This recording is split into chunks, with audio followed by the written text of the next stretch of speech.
Bom dia a todos. Que Jesus ilumine cada coração aqui presente nesta manhã. Nós vimos a semana passada que o capítulo 24, termina com Kardec falando sobre a coragem da fé. A coragem da fé, ela nos proporciona um alento e um caminho a dirigir nas nossas dificuldades, Quando enfrentamos dificuldades, quando enfrentamos decisões a tomar, quando temos que tomar atitudes baseados no Evangelho de Jesus. Porque é disso que tratamos, é disso que estamos aqui no planeta Terra, aprender os ensinamentos de Jesus, as leis morais, para que possamos ascender espiritualmente a outros degraus, Então, quando temos que tomar certas atitudes baseadas nas verdades do Evangelho, às vezes nos deparamos com dificuldades enormes. Para o nosso bem-estar, temos que decidir se ficamos com isso ou com aquilo, se seguimos esse ou aquele caminho. E muitas vezes isso nos causa apreensão, medo, e recuamos. E é aí que justamente reside a coragem da fé para que isso não aconteça. Um exemplo desse acontecimento, aconteceu com Pedro, Lembram lá? Ele negou 3 vezes Jesus antes que o galo cantasse. E foi uma profecia, que Jesus disse a ele: Pedro, você vai me negar ainda 3 vezes antes que o galo cante. E isso aconteceu. Pedro, tomado de um medo, de um surto, de um medo, um pavor do que estava acontecendo na época com Jesus, com todos os discípulos, com aqueles cristãos todos, a prisão de Jesus, ele recuou. E várias vezes, por várias pessoas, em várias situações, em 3 situações distintas, ele negou que conhecia Jesus. Mas quando ele ouviu o galo cantar, caiu em si, na consciência, esse desvio, esse medo, esse pavor que ele estava tendo. E com a coragem da fé, das palavras de Jesus, dos seus ensinamentos, ele retomou o caminho, Que depois que Jesus partiu tudo, ele acabou sendo o divulgador dos ensinamentos de Jesus e o primeiro, a fundar a Igreja Católica, Então, ele guardou os ensinamentos de Jesus e passou adiante. E aí termina, o capítulo 24. Se vocês puderem ler, por favor, leiam, que é muito instrutivo. E é o passo para a preleção de hoje. Porque nada mais justo saber como que a gente consegue fazer essas coisas. Como a gente pode atuar nos nossos sentimentos, nas nossas atitudes, com os ensinamentos de Jesus. E aí entra o capítulo 25, Buscai e achareis.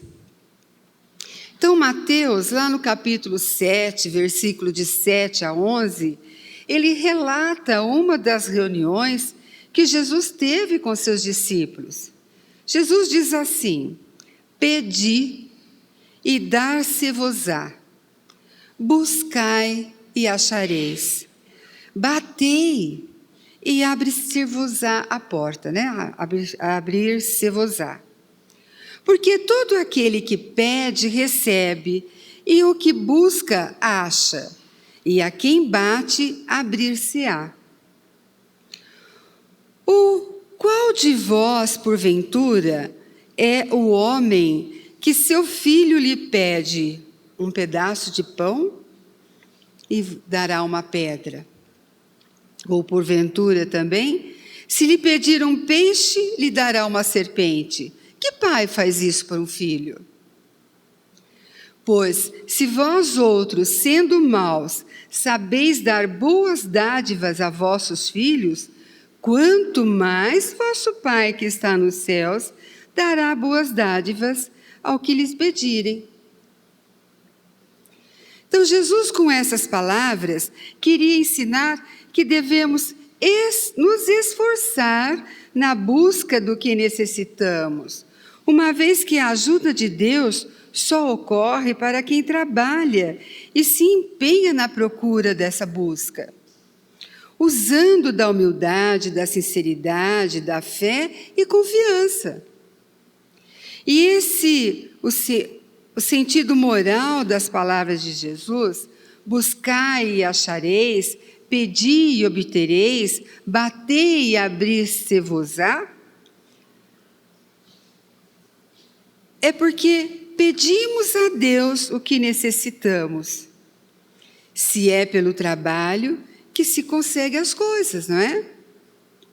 Pedimos. Mas se não trabalharmos para isso, não a teremos. Não podemos fazer corpo mole perante o que temos que fazer.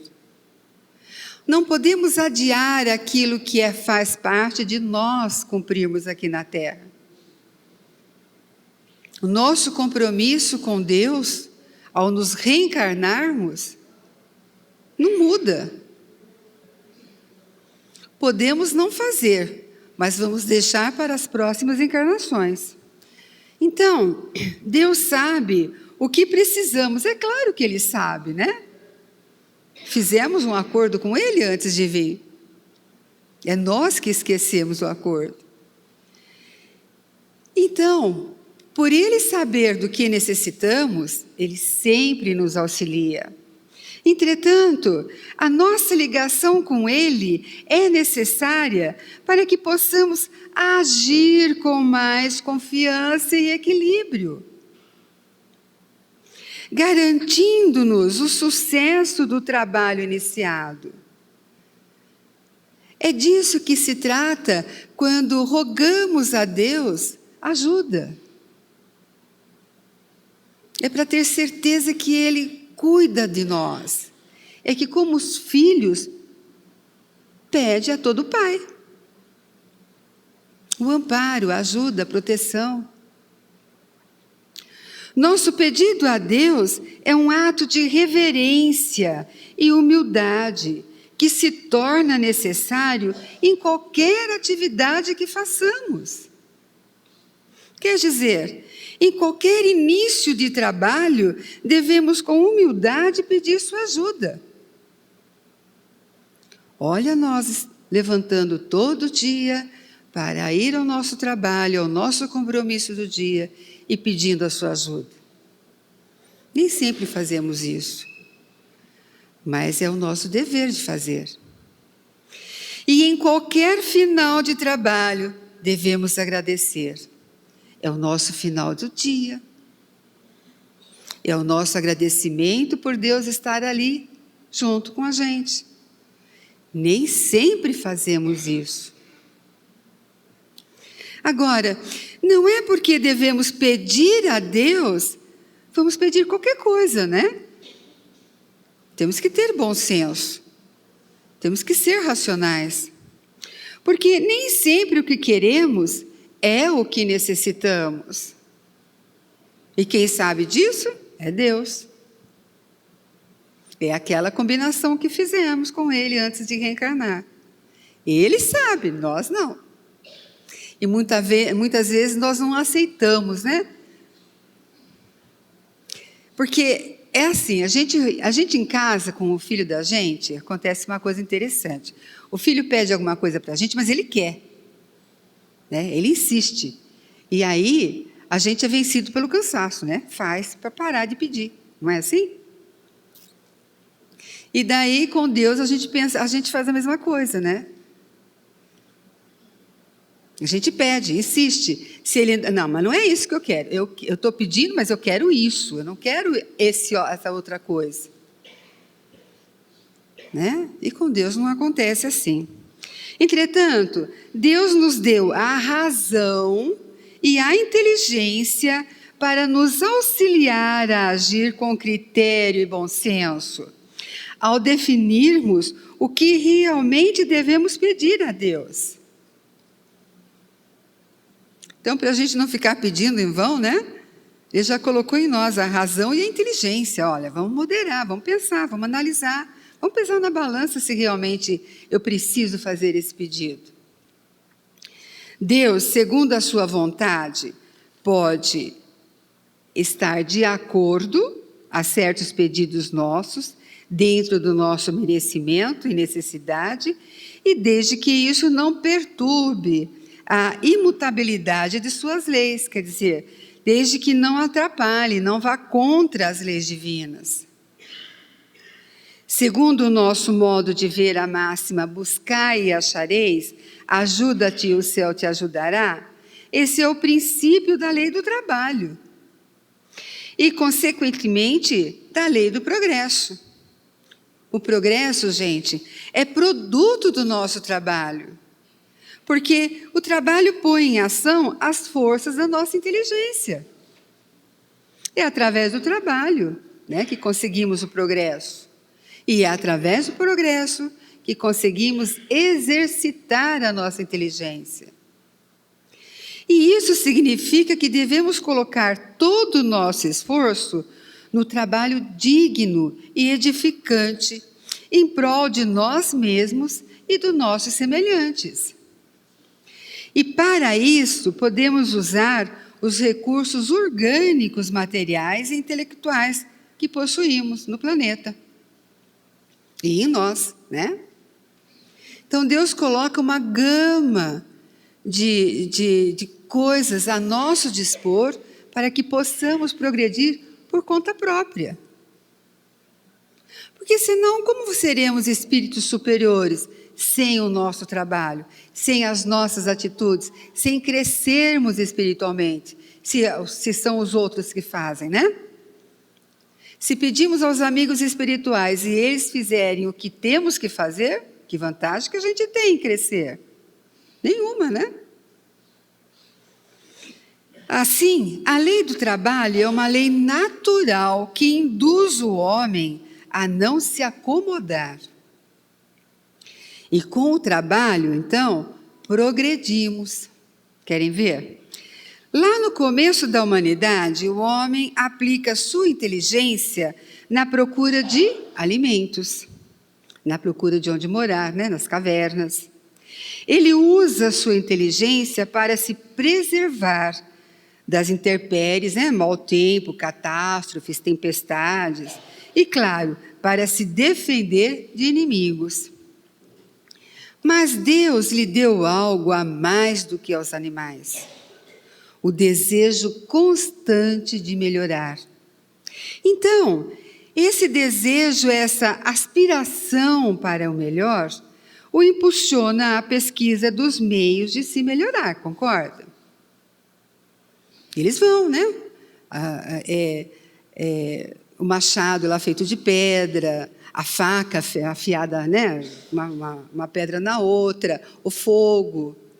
Foi tudo rudimentar, mas eles acabaram criando. E esse impulso em busca da melhoria o leva às descobertas, às invenções, ao aperfeiçoamento da ciência, inclusive. Aliás, é a ciência que lhe proporciona o que lhe falta, né? É através da tentativa e erro, das descobertas. E graças às pesquisas, a inteligência se desenvolve e a moral se depura. Porque depois das necessidades do corpo, vêm as necessidades do espírito. Após o alimento material, o homem necessita do alimento espiritual. Por que Jesus estava sempre fazendo uma reunião com comida, né, no tempo dele? Justamente por isso. Porque eram muitos que passavam fome. Então, primeiro, ele tinha que saciar a fome daquelas pessoas, para depois falar das coisas divinas. É assim que o homem passa da selvageria à civilização. Primeiro se mantendo vivo, se mantendo na alimentação, e depois procurando atualizar o seu espírito, né? Progredir em espírito. E Deus aqui nos ajuda ao permitir o progresso do nosso espírito, que é a consequência natural do nosso trabalho. Se o espírito não evoluísse, estaríamos todos ainda lá nos tempos das cavernas. Mas com o nosso trabalho, nosso esforço, evoluímos e o espírito também. E a cada reencarnação, voltamos melhores, mais evoluídos. Olha onde chegamos desde as cavernas. E é assim, né, que toda a humanidade muda. O progresso que cada um realiza individualmente parece insignificante, né? Parece que não vai dar em nada. Mas todos juntos, a humanidade se faz progredir. É juntos que o planeta progride. É porque estamos juntos, trabalhando juntos, inventando juntos, crescendo juntos, criando juntos. É tendo as nossas dificuldades juntos e combatendo essas dificuldades juntos, sem nunca esquecer de pedir ao nosso Pai ajuda, para que façamos o certo, né? Para não ter que refazer o serviço. Então, o pedir é importante porque nos coloca em contato com o nosso Pai para ajuda. E o buscai é fundamental, porque se Deus tivesse nos liberado do trabalho físico, nossos membros estariam atrofiados. Se Deus tivesse nos liberado do trabalho intelectual, nosso espírito permaneceria na infância, nas condições instintivas, né, de animal. Busquemos e acharemos. É o terceiro imperativo aqui do capítulo. Trabalhemos e produziremos. Dessa forma, teremos o mérito de nossas realizações e seremos recompensados segundo o que tivermos feito. Que é aquilo que eu disse, né? O outro fazer o nosso trabalho porque a gente pediu, não está certo, né? Então, ele sobe de cargo e a gente fica. Vamos, né, conciliar com uma empresa, né? A gente faz o trabalho do outro e o outro sobe de cargo e a gente não. É justo? Não, né?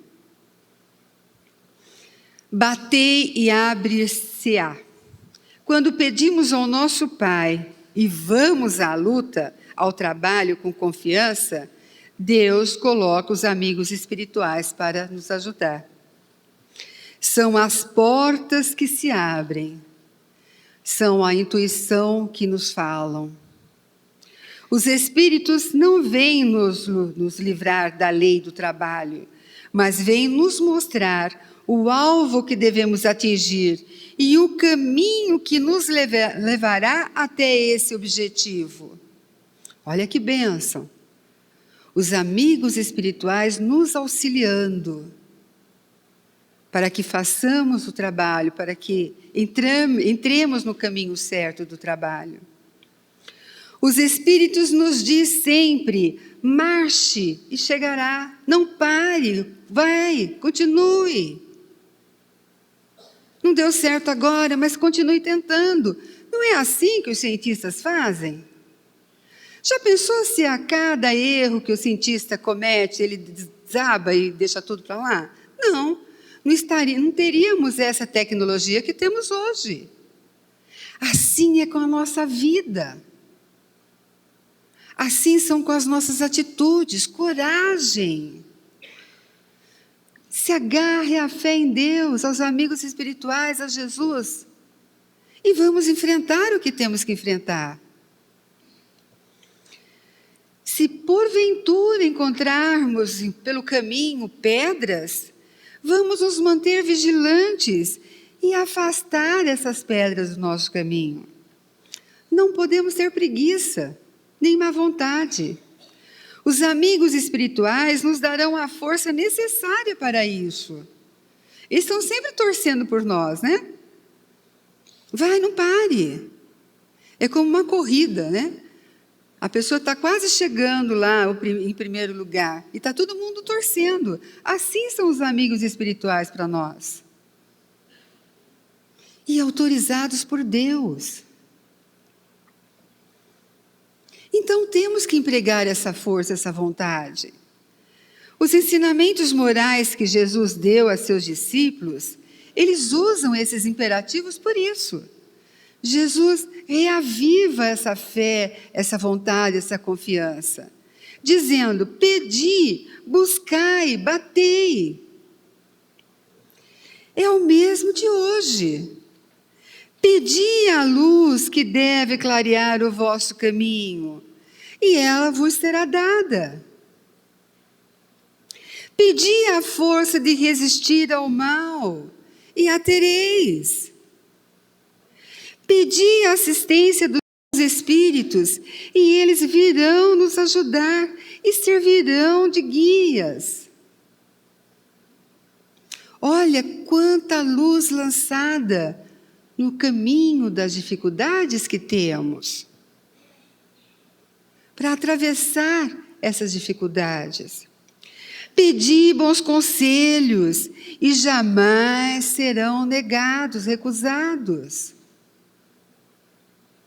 Pedimos alguma coisa em vão? Não.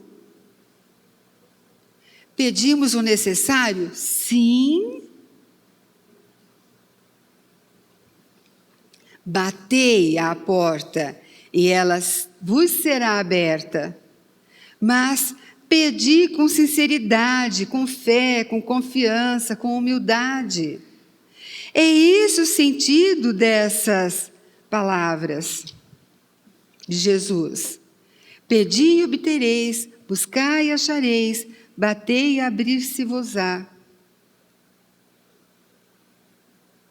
Então, essa é a dica, né, que Kardec separa para que a gente possa, através do Evangelho, fortalecer nossos espíritos, nossas ações, nossas atitudes, nosso dia a dia, nossa relação com o outro. É para isso. Né? Como vamos usar a coragem da fé? Está aqui. Pedi, batei. Então, que possamos meditar a respeito, fortalecendo o nosso agradecimento a Deus no final do dia, pedindo o encaminhamento dEle, a ajuda dEle no começo do nosso dia, né? Porque é a sua proteção que nos salva. É a sua proteção que nos indica alguém para nos ajudar. Quantos espíritos bons encarnados não passam na nossa vida para dizer alguma coisa que, que nos remete a, nossa, eu tenho que fazer, olha, que ideia boa que me deram. Né? Quantas vezes no nosso íntimo não pensamos alguma coisa que, eu que inventei. Não, foi inspiração. Inspiração dos amigos espirituais, inspiração de Jesus, de Deus. Então, isso nos traz a coragem da fé. Isso nos faz sentir que somos mini-deuses mesmos, né? Filhos de Deus. E nada pode atrapalhar o nosso progresso espiritual. Nada. Juntos vamos realizar. Cada um fazendo a sua parte. Cada um se propondo a trabalhar no que assinou, né? No que concordou com Deus. E todos juntos progredimos como espírito. Tá bom? Vamos meditar a respeito, né?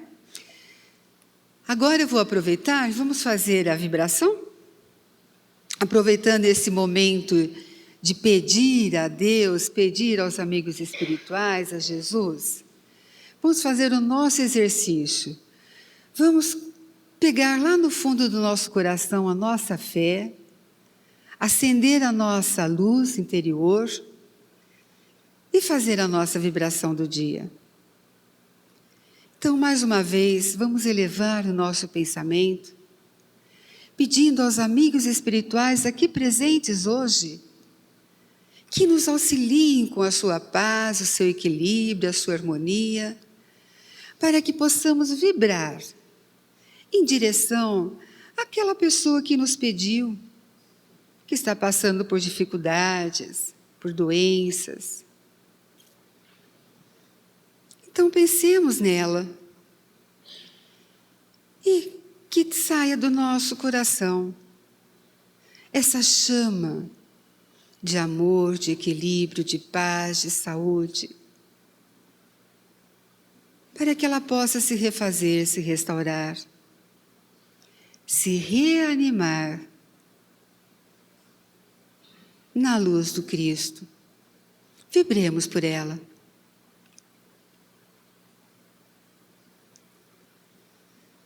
Agradecidos por esse momento, vamos pedir pelos nossos entes queridos, que se encontram em nosso lar ou fora dele, que cada um deles também possa receber esse facho de amor, de luz, saindo do nosso coração, a cada coração presente em nossas casas e em outros lares.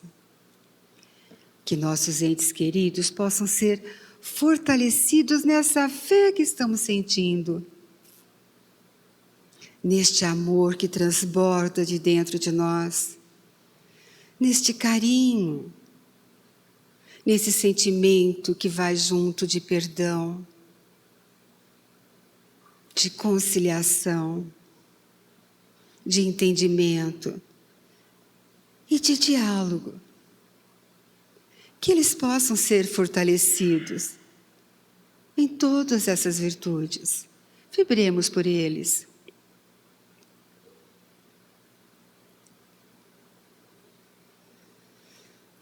Agradecendo esse momento tão único e singelo a todos nós, e aproveitando que estamos dentro do nosso lar, vamos pedir que os amigos espirituais caminhem conosco a cada cômodo e nos ajude a colocar em cada canto a paz, a harmonia, o amor, o perdão, o diálogo,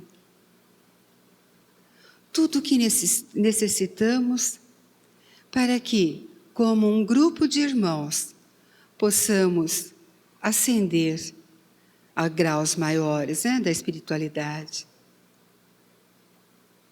Vibremos pelo nosso lar.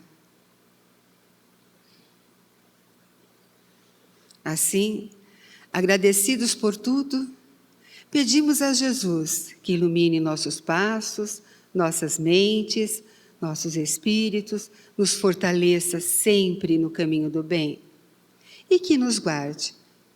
Um bom domingo a todos. Gente, hoje quem vai fazer a palestra aqui nas 10 horas é o Marco Miranda, tá bom? De São Paulo, tá bom? Que fiquem todos para assistir. É um colega nosso e ele vai trazer a sua palestra, né? Que normalmente é sobre o nosso cotidiano, mas é muito importante e baseado na doutrina espírita, né? Tá bom?